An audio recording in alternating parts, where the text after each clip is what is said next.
37 million people died because of what happened on one street corner on one morning in June 1914.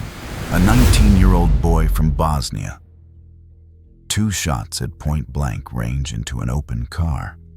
And the world that existed on the morning of June 28, 1914, the world of empires, of certainties, of borders that had stood for centuries, simply ceased to exist. 4 empires collapsed.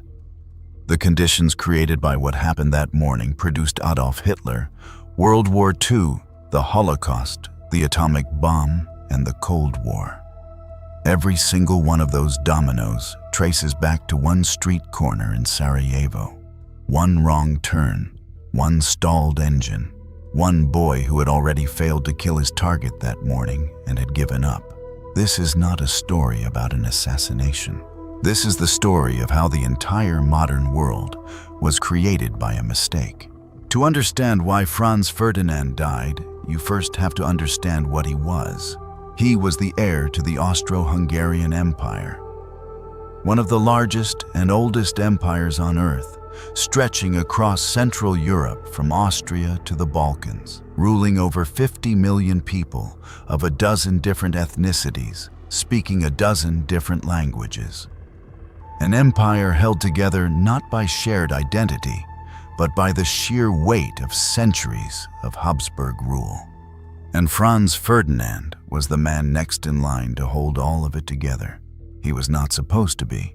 His cousin Rudolf, the original heir, had died in a suicide pact with his teenage mistress in 1889. His father, Karl Ludwig, had renounced his claim to the throne. By a sequence of deaths and renunciations, Franz Ferdinand had arrived at the position of crown prince, not through destiny, but through elimination. He was 50 years old in 1914, heavy-set, formal, deeply serious. And he had the thick, dark mustache and rigid bearing of every Habsburg portrait that ever existed.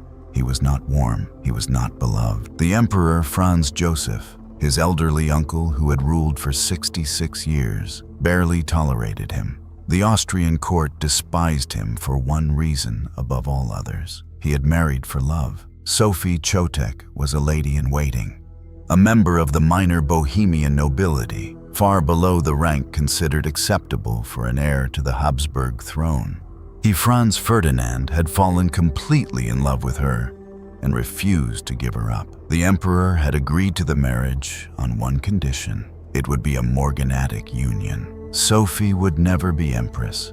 Their children would never inherit the throne. And at every official function, Sophie would be seated below every other archduchess in the room, regardless of her status as his wife. Franz Ferdinand accepted these terms. He had no choice. But he never forgave the humiliation. Oh, there was one exception to the rule. At military functions, Sophie was permitted to sit beside her husband as his equal. On June 28, 1914, Franz Ferdinand was visiting Bosnia in his capacity as Inspector General of the Austro-Hungarian Army. A military function, one of the rare occasions when Sophie could sit beside him publicly as his equal.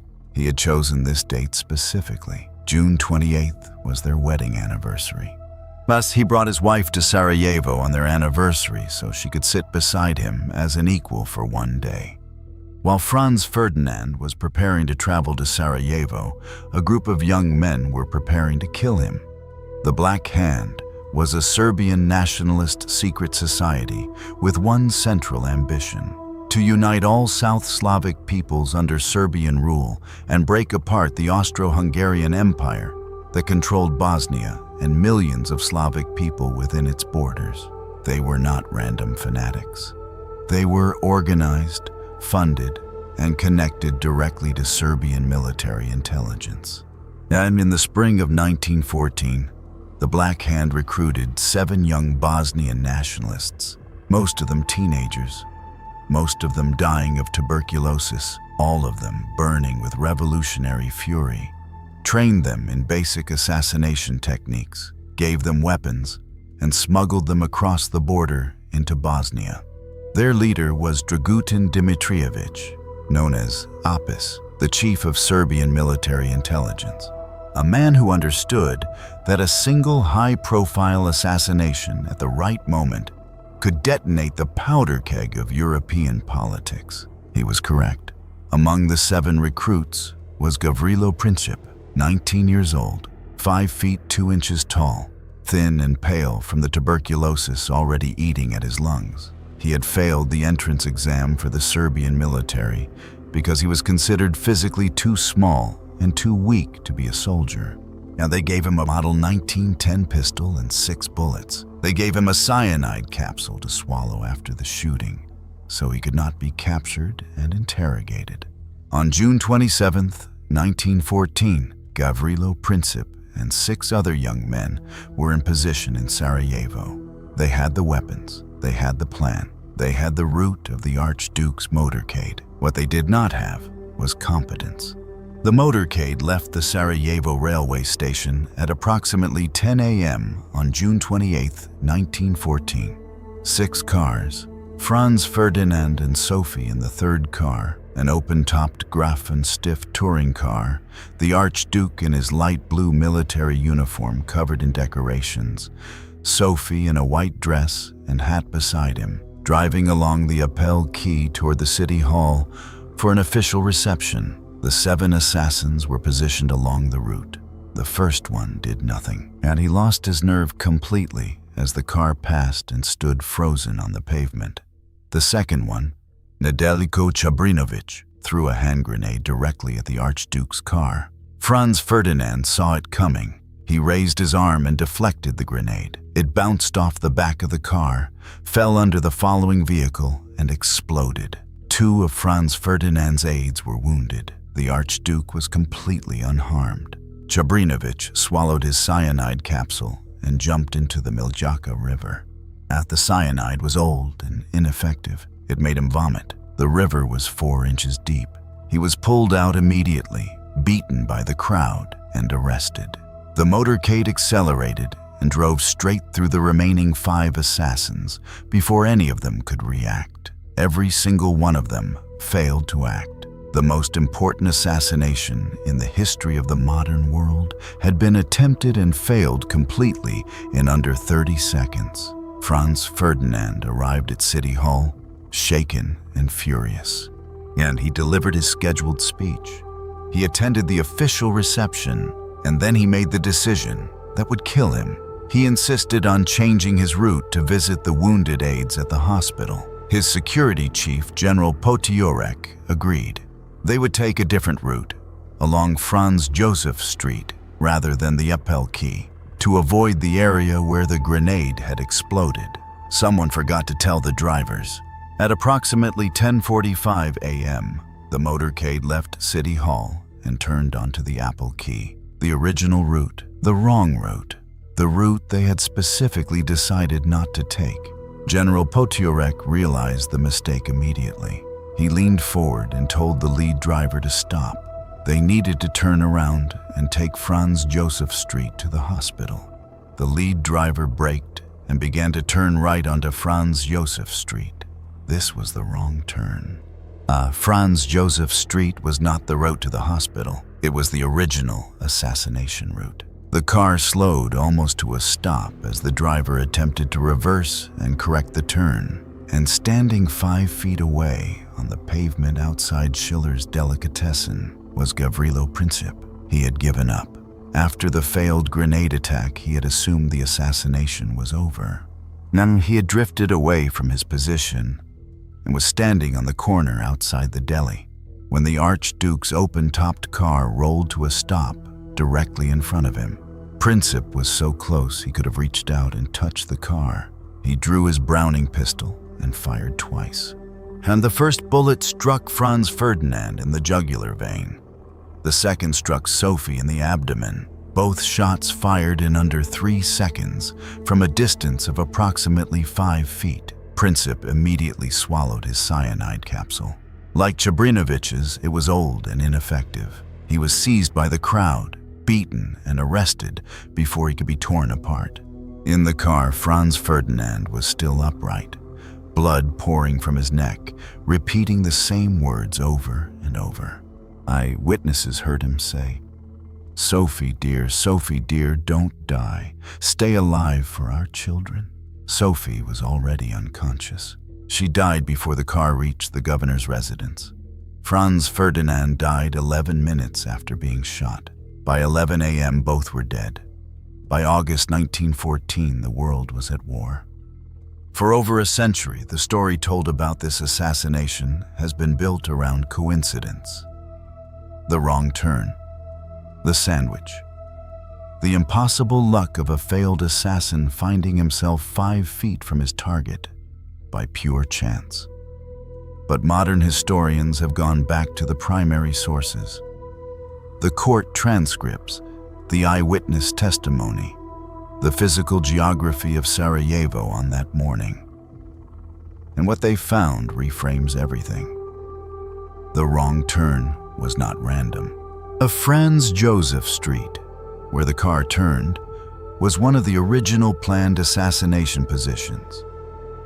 Several of the 7 assassins had been stationed along it that morning. When the car turned onto Franz Joseph Street, it did not accidentally wander into neutral territory. It turned back into the assassination zone. And Gavrilo Princip was not standing there by accident. He was standing at the intersection of Franz Joseph Street and the Appel Quay, because that corner was one of the pre-planned fallback positions the assassins had discussed before the operation. He had not given up and gone to buy lunch. He had repositioned.